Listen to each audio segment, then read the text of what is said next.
Happy Monday, and thank you for checking out the Sportsline Podcast here on the CHCH multimedia platform. I'm Bubba O'Neil.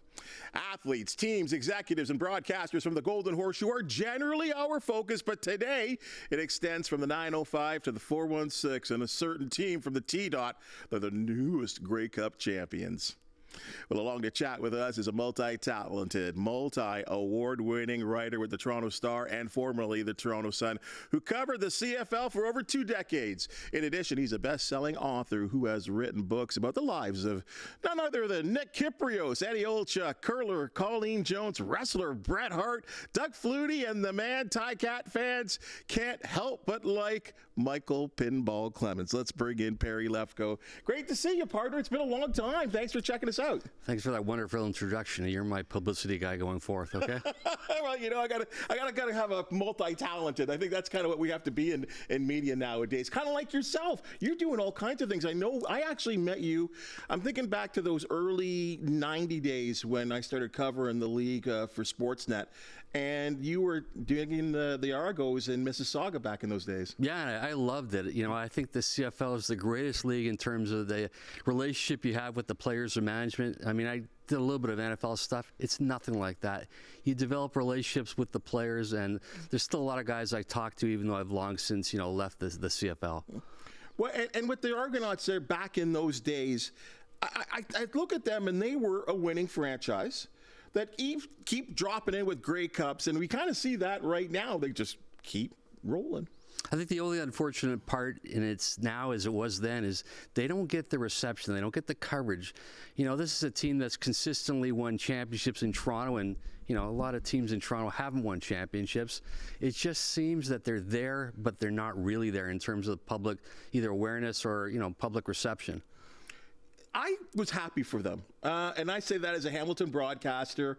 There was just multi-stories that were going on. First of all, before we kind of get into the game, and you've covered the Grey Cup on several occasions, it really is Canadian at its best, isn't it? I think it's great. I remember one time when it was Vancouver, and the horse come in. Every year they bring in a horse into the lobby, and I'm thinking, wow, this is different.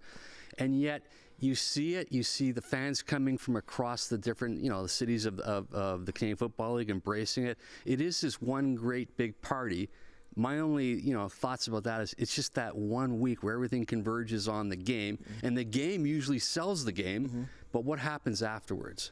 That's always the question that we actually talk about when it comes to the Grey Cup. Now, what did you actually think about this game itself? Well, it was a great game.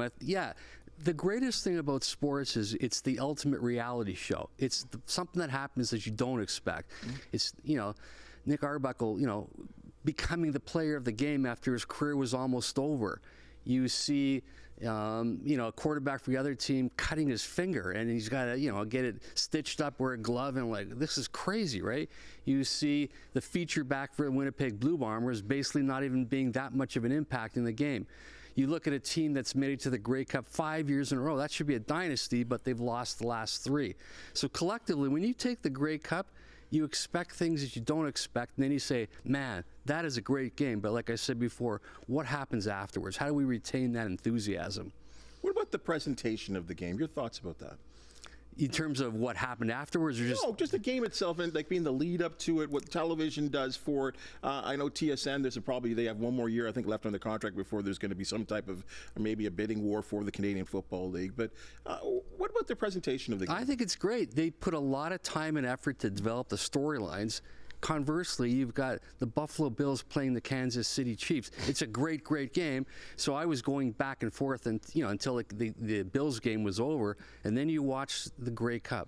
And like I said, from start as it's developing, the scoring isn't what you think it's going to be, and all of a sudden the script completely changed, and the Argonauts dominate the game. It certainly worked out that way, and I think what I was really impressed with, and I know his name gets brought up a lot in CFL circles, is Amar Doman, the owner of the BC Lions, and what's happened to that franchise. And I think you have covered, and I know I have seen games, Grey Cup games in that building that weren't sold out, where there were tons of empty seats, and I thought the crowd was very live in that contest. I've been in that stadium. It is loud because, the sound reverberates off the roof. It's also a type of place where it gets extremely hot in there. I like it. It's great. You're covering it indoors. BC, Vancouver, a great place to watch it. I think the owner's done a really good job. He's trying to build it up from grassroots. And I think the one thing I'll say about Randy Ambrosie, he's tried to bring in new owners, and he's done that. He did that very successfully. So it's not a question of like there's not owners that are willing to commit to the game. I think the problem is there's just too many changes. You got commissioners are being changed routinely, owners are being changed routinely. Sometimes teams like to go after a star player that doesn't develop. Look at Hamilton with Bo Levi Mitchell and the ups and downs with him. He's on a there's so many different intricacies of the CFL that do not apply to the NFL, and I don't think the two should ever be compared. They're not. It's like Formula One racing versus NASCAR. Yeah. They're both car racing, but they're not the same. So if you like the CFL, that's great. If you like the NFL, that's great. But one doesn't have to take a precedence over the other in terms of which one do I like better. I've always found that the community, the football community, at least in this country, because that's what we identify with, is the NFL and the CFL. We're exposed to both. Is that there needs to be this comparison, and there really doesn't need to be, because I really do find that the Canadian Football League is so uniquely Canadian, with its rules, the player ratio, all of that, and I think that should be celebrated. I think if you go into Western Canada, to me, that's where the heart of the CFL is. If you go into Eastern Canada, that's where it gets lost. Maybe because of the proximity geographically to the NFL, or maybe Toronto and Montreal, they expect bigger things or bigger cities. But when you go out to the Western cities, you go to the Grey Cup, that's where you really see the Rough Rider fans out in full bloom, like the costumes that they wear. And it's something really to appreciate, but sometimes the CFL gets lost in the bigger markets, and it just didn't happen today. This has been going on for quite some time now. I'm glad you said this, because this is where I get all messed up, is because the television ratings don't tell me that in Southern Ontario. People are watching the Canadian Football League. They're not always showing up to the stadiums. They're not always talking about them on the radio shows or the TV news, the local TV news, especially in Toronto. Yet the local numbers for watching teams like the Argonauts or Ottawa, Hamilton, are very good. They're great. It's never been about watching it on TV. Maybe it's more about are people coming to the games. And in Toronto, this has been going on for 30 years. I don't know how people don't go to the games. Maybe people just want to watch it on TV. Maybe it's just easier to watch it on TV. The presentations of the games, you asked me about that before, it's great. Everything you want, you'll know by the game. But sometimes it's like, I don't want to watch the CFL, whatever reason. I can't sell somebody on the CFL right now. If you don't want to go to the games, you don't want to watch it, I'm not going to try and sell you on it. And that's the problem with the CFL. It can't continuously have to, attract new viewers. Either you're going to want to go to the games, you're going to watch it on TV, or you're not. You have written books, and I listed off a couple of them. Michael Pinball Clements, I've read that book. Doug Flutie, obviously, he needs no introduction. Dan Giancola, a guest right here on the Sportsline Podcast with a real deep story, and what a great comeback story he was. I think you might as well get your pen out right now, because you could be writing one about Nick Arbuckle. What a road traveled. Okay, it's a great story for right now, and that may be right now the end of it. Dan's story to me is amazing. I mean, not only what he did to get to the CFL and to achieve his dream after 10 years of kicking the cans of all these different leagues, and then as we did in the book, it was really about his survival from a heart attack and a stroke. So I love doing that book with Danny. I mean, he's got a heart of gold. He comes in here, 5 minutes into talking to him, he's going to start crying, right? He is a genuine replica of what the CFL is all about. Nick Arbuckle's time may have been it, but even if it was, what a great story. As I said, the CFL is really, and sports in general, is about reality, the ultimate reality. It's not fabricated. You can't fabricate Nick Arbuckle's story. You can't fabricate a story about a quarterback cutting his finger, then having to get stitches and having to wear a glove. No, it happens, and it's almost in the moment type of thing, right? And that's what I love about the CFL more than any other league. You can make your arguments about the NHL, NFL, and other, but the CFL, that's what it's all about, those personalities, the moments that stick with forever, and that's the history of the CFL in a nutshell. And you, as remember in your days, and I don't know, it's certainly changing in terms of our changing media world when it comes to our relationship with, from a media standpoint to the athlete standpoint, our access isn't what it always was, especially when you were covering the CFL. Because I remember many a time in Mississauga, you sitting in the bleachers, chatting with an athlete for half an hour, and you have your pen out and you're having a conversation, you're getting to know someone. We always can't do that anymore. We're trying, but I just think it's so neat to know an Arbuckle, a guy like this who's bounced around from team to team, I think 4 or 5 teams, always the guy that he's going to be the next great starter in the Canadian Football League, and somehow it just didn't happen for him. To the point that this year, going into this season, he was considering coaching because he was an unwanted free agent. Amazing story. It is, and if you go back further, there's Chad Kelly, the No Sunshine League Player of the year before that, and has a really bad game in the playoffs. Comes back, and something happened off the field. He's suspended for 9 games. He starts to come back. You think he's going to lead them to the Grey Cup. He gets hurt, a fluke injury, and again, that's the reality of sports. There's Nick Arbuckle. All of a sudden, he's thrown into becoming the starter. Ryan Dinwiddie said he had total confidence in him. Ryan Dinwiddie called a very good game yesterday. There was a lot of misdirections of things that Nick Arbuckle had to be able to process very quickly, and he did. I mean, you're looking for, when's he going to throw an interception? When's he going to fumble? For the most part, I think he was in control of the game. And, the defense is one of the best, arguably the best. Middle linebacker is an amazing story. Is it Winston McManus? I may have botched his first name, but great player. And they started to play really well as soon as he came back from six games on the injured list. Mm-hmm. Here's the crazy thing on the other side of the coin. We talk about the Winnipeg Blue Bombers, and this was supposed to be a dynasty sealer, that they would win possibly their 3rd Grey Cup in 5 years. Now, they join the likes of the Montreal Alouettes 54, 55, 56, losing 3 in a row. Bombers also lost 3 in a row in 45, 46, and 47, all to the Argonauts. You have a team, and we know this, for maybe this would have been the one year where I could actually say I think the East Division might have been better than the West, but for always, in CFL history, the West is always best. Mm-hmm. Winnipeg keeps getting there, knocking on the door. Where are they right now? That's 2 in 5 years that they've won, 3 losses in a row. Where are we in terms of, is there a dynasty, or are we just a very good team? I'll just mention the Buffalo Bills. Make it to the Super Bowl 4 years in a row and don't win. Does that make them any less of a dynasty? No, it just means they were a very good team, but they weren't a great team. And I'd say Winnipeg is a very good team that isn't a great team for whatever reason, right? It all comes down to one game and your perception of how good are they, or how bad are they, or how not as good as you think they are because they didn't win the game. Winnipeg is a very well-run team. Mike O'Shea, when I covered Mike O'Shea, you could see he was the type of person that would become a future head coach. Very, very passionate, very articulate, and very knowledgeable about the game. It just so happens, the last 3 years, for whatever reasons, that wasn't their time, but I still think they're a very good organization. Because you look at the Bills, I'm glad you brought the Bills comparison, because it's interesting to me because you're right.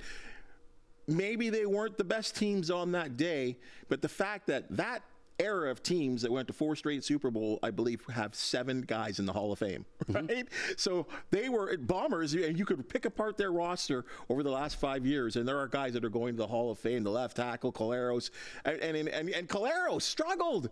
I mean, yes, I'm going to agree with you. To the 3rd quarter, he busts up his hand, had to leave the game. What happened to him?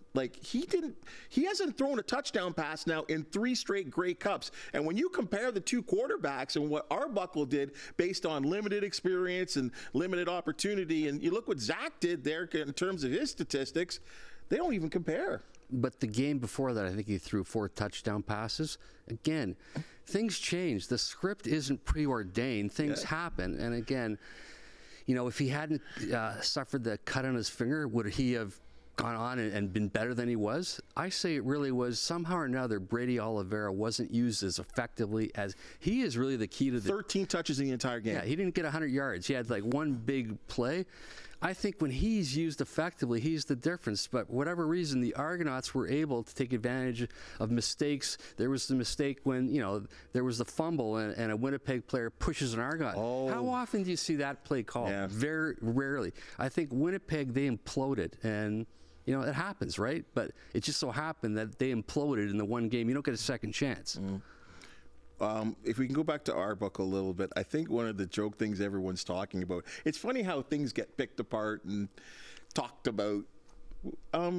You were covering the league for a long time too, and me too. I don't remember an MVP trophy being this big. You know what? What was that? To be honest with you, that's an embarrassment. I mean, I've won an awards that were similar to that for lesser things. You would think they'd have a gigantic trophy. Now, I don't know if this was new this year. It just seems so startling that that's it. That's what they got, and the guys are looking at it like, I thought, you know what? You're on the main stage. People are seeing this, and you have a little tiny trophy like that. I think that was a mistake. It was tailor-made for his daughter. Like, it clearly was for his daughter. Yeah, I think even the daughter's looking at it like, what is that? Look at his face. I mean, he's very proud and rightfully so, but wouldn't it have been really, really impressive to have a trophy befitting of that? It's not even a trophy. It looks like a little plaque or something like that. Oh, goodness. Let's get to the meat of this, though, and I think this is one of the things that I wanted to really get into it with you in terms of the Argonauts. As I said, that's now 4 titles in the last 12 years. And we talk about the Maple Leafs, the Raptors, the Blue Jays, the attention that they get, and the Argonauts are probably going to have a civic parade gathering at City Hall, and I'm going to guess maybe 5,000 people will be there. I'd be surprised if it's that big. I would say probably closer to 1,000, right? I've been to those receptions before. They're not that big. It just so happens this is downtown Toronto, so people may be near and walk by. But the people that go to it are generally the Argo fans. Like those same 8,000 to 10,000 people that go to the games, they're the ones that are going to be there, and they're the ones that are really going to embrace it because they're so passionate. If you had more of those fans, the Argonauts would be more relevant. But like I said before, you can't convince someone to want to enjoy the Argonauts or go to CFL games. But Perry, here's the one thing, though. You and I were alive for this. I remember when the Bob O'Billovich, and I know it's a week going back to like 80 or whatever it was, those teams, they had a ticker tape parade down Yonge Street with 1 million people there. What happened? What was that, 1983? Yeah, 83. Okay. I know it's 83. How many years? This is like... I know, but... That's 41 years ago. But they were relevant there. Everything was relevant based on the fact when the Argonauts were kind of like the only game in town. Then you started to have baseball, basketball. Now you've got a women's hockey league. There's so many things that are going on right now that have changed the relevance of the Argonauts. I don't think they've grown with the times, and maybe through no fault of their own, right? But whatever it is, maybe Toronto just become more excited about the NFL, or maybe the Leafs have become so big that the Argonauts have kind of lost their way. And I'll say one thing: they have a president there, Pinball Clemens. I wrote the book about him. I don't know anybody that's more passionate about the Argonauts than him. People love him. Yeah, but you can't take his enthusiasm and really filter it into every single person in Toronto. He is an anomaly because he's an American that came to Canada, played in the Canadian Football League, embraced the Canadian Football League. He's gone from being a Grey Cup winner as a player, a coach, a manager. It's a phenomenal story in and of itself, but how many times can Pinball Clemens, I call him like the human shield for the Argonauts, how many times can he defend that team or try to promote that team? And everybody loves pinball, but they don't necessarily love the Argos. It's funny because when the Chad Kelly situation really reached its peak in terms of conversation around sports locally at the beginning of training camp, it was pinball out there deflecting, answering questions to the media, and some could argue about some of the things he said, but that would for another discussion. But I don't know. I see a team that has that's won that much, and I look at the Leafs. We're still waiting for, at least in my lifetime, Raptors, glorious in 2019, but that's one title in 30 years. The Blue Jays, yeah, you got your 2 World Series, but you talk about that was 92, 91. Yeah. That was a long time too. Look at the board. 4 championships in 12 years. Right there, Perry. Right there. Before our very eyes. And then if you don't even include the Grey Cup victories, you're getting to the East Final. I mean, don't people want winners? Well, let's put some context in it. The CFL has 9 teams. Sometimes it's gone down to 8. You're talking about a league that has 32 teams. The Raptors, they made a trade, and they won based on that one trade. It could have worked out the wrong way. We were not for the ball bouncing, in. So that's it. For the rest of Masai Ujiri's life or career, he did something that stands. If you look at the Blue Jays, they're just I can't make sense of what the management is doing. I have no idea. Everyone hates the management. Yeah. They seem to have their own kind of bulletproof vest that that things don't bounce off them, or if they do, they're not affected by it. But still, they sell out the place. I think people like going to the games. I think they've changed they manufacture the stadium. They have this thing with the hot dogs, so you can have 8 million hot dogs, But the bottom line is they don't seem to resonate with the fans. They don't seem. There's I don't know what it is. There's a disconnect between the president and the general manager, or manager, whatever they call it anymore, and the fans. And this whole idea about going after Ohtani, that was never going to happen. You knew it. Whatever they were going to bid, LA was going to bid higher. The Dodgers were going to get him. So this idea now they're going to go after, Soto, right? Are they going to get him? No. There's no way that guy is. You could offer him way more money, but why would he want to come here where they're rebuilding? You don't even know what's going on with the first baseman because he hasn't been signed yet. Why is that taking so long? There's just too many variables. I think Soto's going to stay either with the Yankees or the Mets. Perry, people keep showing up. They're not winning. You're telling me everything that I don't understand. But people don't show up to the Argo games. You have a team here, respectfully here in Hamilton, right, that do very well in the crowds. I mean, I work some of the games. There's, 24,000, 23,000 people do a game for a team that hasn't won a Grey Cup in since 1999. So, and we're talking about a market that are kind of sister markets in Toronto and Hamilton. But what's the difference between Toronto and Hamilton? The Tiger Cats are the main game in town.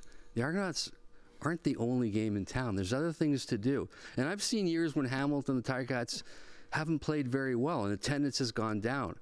So you can't. That's not an apples to apples. That's an apples to oranges. It just happens to be in the Canadian Football League. So one of these days, maybe the Tiger Cats will win the Grey Cup, and maybe they won't. They came close 2 years in a row. But you remember it was 1998, 1999, when the Tiger Cats were in the Grey Cup back-to-back years, and they won it that year. And our mutual friend Mike Moriali, the things that happened with Danny Mack and Flutie and all, we remember that. But a generation 20 years later isn't going to remember that. So will they win the Grey Cup? And I think it would be great for Hamilton if they did, but it hasn't happened, and yet they still have that connection with the fans. Okay, so let's end on this. And you wrote this, I thought, a kind of a interesting little piece, I'll just say, on Facebook of all things. And I think you were just expressing your feelings about, because we're in a transition time in the Canadian Football League where Randy Ambrosie has decided to step down after 7 years on the job. He's either stepped down or he was gently pushed aside. Well, and maybe you can get into that, because there's a lot of people asking me the question, and I'm like, well, I don't know how that all worked out. But apparently there was a vote about his new contract. It was there's a 5-4 was the vote in favor of keeping him and renewing his contract, but he decided to step down. That's not a very that wouldn't make me want to stick around. And again, he had a term of 8 years. Yeah. He had this idea about the CFL 2.0. He wanted to grow it to Atlantic Canada. He wanted to grow it globally. He also had COVID that came in there, and the idea about going to the government and saying, we've lost 20 million, 25 million. He had to deal with variables that no other commissioners had to deal with. He did his best, but ultimately there's still some markets that are suffering, so they want a new person in there. You tell me, does the NFL have a new commissioner every 8, 5, 6, 4 years? Does the NHL? No, but the CFL, for whatever reason, decides, we don't like the leader anymore, or he doesn't want to be around anymore, and now you're gonna go backwards. You're gonna have to bring a new guy in.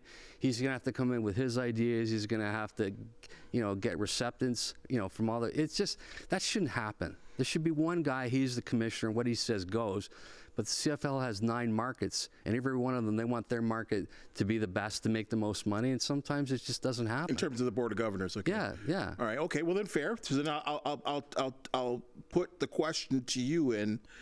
What does the next commissioner of the CFL need to do to make it more successful? Honestly, I don't think there's anybody that can do it. How many ideas can you put forward? Every possible idea. The only way you can possibly do it is you have Canadian Elite Basketball League. It's owned by the league, right? In this particular case, you got 9. Why is the Canadian Elite Basketball League doing so well when it just started off? They just seem to have a plan that works. So if you want a new guy coming in there, they're going to have to really turn this thing upside down and come up with something so revolutionary that people are going to say, wow, or people are going to say, okay, they're desperate right now. So I really don't know what a new commissioner. You could put another team in. You could put a team in Atlantic Canada. Where are you going to get the stadium? Where are you going to get the players? It's just going to be diluted. So I just don't know what the answer is. And you and I have talked about some potential candidates we think, but whoever it is going to have this really dynamic game plan. Do you think it's a matter? And I'll just think of Toronto proper here. Is it just a matter of making it cool? Cool, I guess? No, it's just, how much more cooler can you make it? You cannot. You want to make the game 4 downs? Do you want to get rid of the rouge? Do you want to have all these little intricacies that you're going to put in there? That's not going to make the game cool. It's just going to make it different. The CFL, the game is cool. It's just not cool to enough people that want to admit, I like the CFL. I want to go to the CFL. No, I'd rather be interested in kind of like the NFL, or I'd want to be interested in the Leafs or whatever, right? There's nothing that can be done now that hasn't already been tried through a multitude of owners, commissioners, presidents, whatever. Everything has been tried. The only way you can do it right now, you're going to have to blow up the way it is right now and do something so totally extraordinary and hope for a Hail Mary. Okay, so the Hail Mary guy right now in the seat at the quarterback would be a guy like Keith Pelly right now, which I think we both can agree, very intelligent, very experienced, has done from ground floor job at TSN to running the European PGA. He has done numerous things, the Olympics, you go on and on. Is he an idea guy that could maybe make things work, at least in those struggling markets? No, he's not. He's got far bigger things to do right now than having to fix the Argos or fix the Canadian Football League. He's a guy that's been involved in numerous things. I think it was the first year he was president of the Argonauts, they won the Grey Cup, and they had new owners. But the new owners only lasted, I think, 2 years. Cinnamon Sokolowski. Yeah, I think you and I talked, maybe is it Paul Graham, the outgoing, I don't know what his title is as president of TSN. TSN, CTV, yeah. Bell, yeah. There's a person I think would be ideal. Obviously knows the Canadian Football League, knows broadcasting, he's run a business. So he would seem to be one of a few candidates we had talked about off air that I think would maybe have some ideas, but you can't reinvent the wheel. It's too late. All you can do is hope to sustain what you have right now and not lose it. Well, we'll soon find out. Are we not going to mention our candidates who we want to dazzle the audience? Feel free. We talked about Mike Morreale, the obvious one, what he's done with the Canadian Elite Basketball League. Sure, okay. I don't think he's going to want to do it. I don't think so. You mentioned Peter Diakowski. We both know he's a great guy. He's a very smart guy. He conducts himself very well. He's got a business background, former CFL player, worked with the Players Association. He'd be a good candidate, I think. So, Sandy Annunziata, a former politician, very, very smart guy. He's been he's done some work, in the Fort Erie where he lives. It's like there's no shortage of candidates out there, but what does that candidate have in terms of, here is my plan. This is going to be the plan that's going to work for everybody. It may not. Like I said, I hope the CFL lives for 1,000,000 years. I just don't know whether they can build the audience to what it was, because I think that Argonaut ship has passed. The CFL, that ship has passed. But if you want the CFL and you want to go to it, you want to watch it on TV, great. But how they can maintain that enthusiasm, you can't go back in time. That's my only concern. There's something that was lost along the way. Okay, boy, it's like we're beating a dead horse. I know, at least I am here, but because there's things that just keep coming to my brain here, right? We were struggling. The CFL was struggling 5 years ago in Vancouver. You get an owner by the name of Omar Doman that's come in there, and he's done some really cool things. LL Cool J's playing the opening. Like, the place is sold out. First time BC place sells out in a decade. Okay? Montreal. Pierre Pelladel, right, is coming there and running, now owning the Montreal Alouettes. I mean, that East Final sold out. It was a beautiful atmosphere. Those stupid horns that they have in Montreal. That's the first thing I'd be getting rid of. Okay, that's annoying. But it's uniquely Montreal, though. Yes. It's wonderful, though, right? It's as annoying as ever, but it is Montreal. Those are markets that are, they win the Grey Cup last year, right? And they play up the French Canadian thing. We get no respect, but it's rocking. It's moving. Those are two central markets that were struggling. Big cities in Canada, right? So why can't there be someone in Toronto that does the same thing?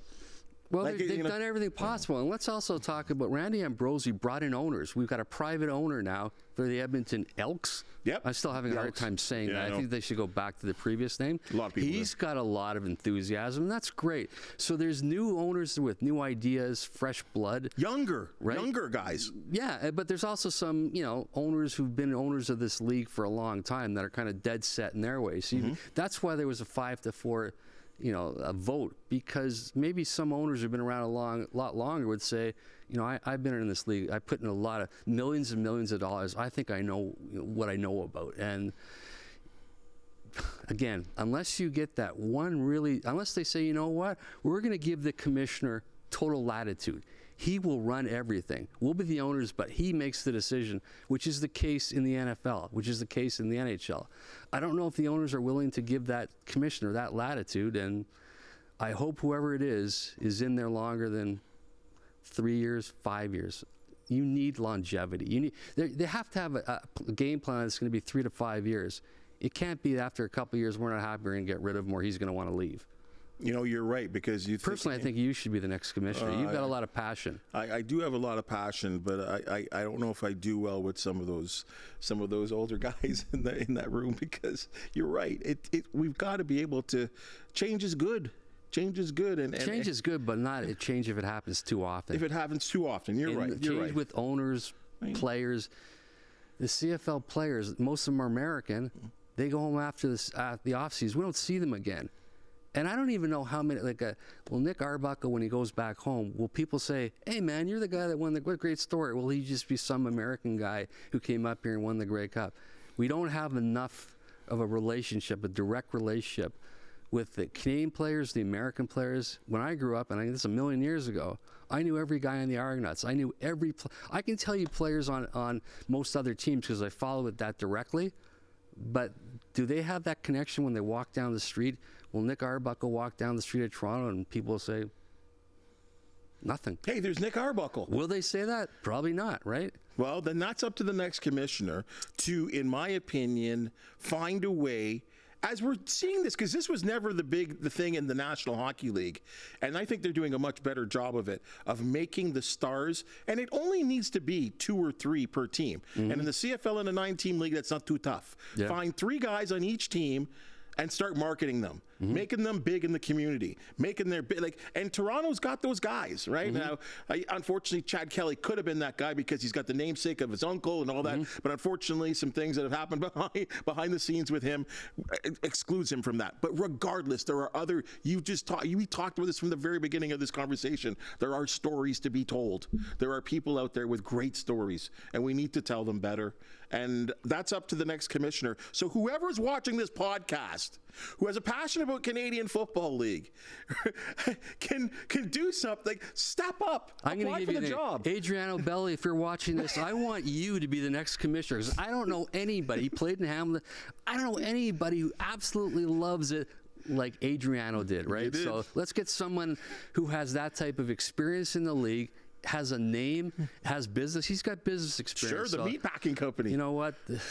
You and I can go on and on, but whoever it is, I wish them the best of luck. Well, Perry, I wish you the best of luck, and I appreciate your time and joining us on the Sportsline Podcast. It's great to talk Canadian football with you. I know, like I said, from my early days watching you operate, obviously sort of a Hamilton guy, you're the Toronto guy, and seeing you do your thing and be successful. And, you know, you've done so much, whether it be radio, television, writing books, which I think is just outstanding. And some of these books are just great. The Eddie Olchuk, man, wow, what a story. Wow. Again, another guy that just has got more beyond the story in terms of his hockey career. So you've done a great job of capturing that, and we look forward to you writing, doing a little something about cars now as well, too. I manage the content for a website called thecarmagazine.com. I'm enjoying it a lot. I have an interest in cars, but I'm more interested in people. And I think everyone is interested in car. They want to know about the people who drive the car, the people who sell cars. That's what I'm interested in. And thecarmagazine.com, there's a plug for something I'm doing. I'm happy. We've also got some books in the works, and hopefully I'll be able to announce them in the next few months. You know where to find. If you want a little promo, come find me. Okay, and I'll bring along these people that I'm writing about. There's a lot going on. We'd appreciate it. Thanks for your time, Perry. Thanks a lot for having me. Appreciate it. All right, folks, that's your Sportsline Podcast for the day. And as you've just seen and heard, we love talking sports, especially, as I say, people that have passion for it. If you do know of an athlete, team, or event to promote the Sportsline Podcast, we want to hear from you. Please hit that thumbs up, like, and subscribe button. And if you have something to say, please comment. Now, folks, a reminder, our popular Christmas toy drive is underway, and we have a new main sponsor this year. It's JR Toys, located in Burlington. Now, for any toy that is purchased at JR Toys, a donation will be made to the drive, so it's kind of a double-shot donation. And, of course, there is an e-transfer option, as you see on the screen. In addition, believe it or not, hair dryers, curling irons, and body care packs from your local drugstore are in huge demand, so please donate. And with your donation and help, we're going to be helping more folks all over the Hamilton region and Brant County. Folks, for the wonderful people that make the Sportsline Podcast possible on a daily basis, a personal thank you. And we'll see you soon.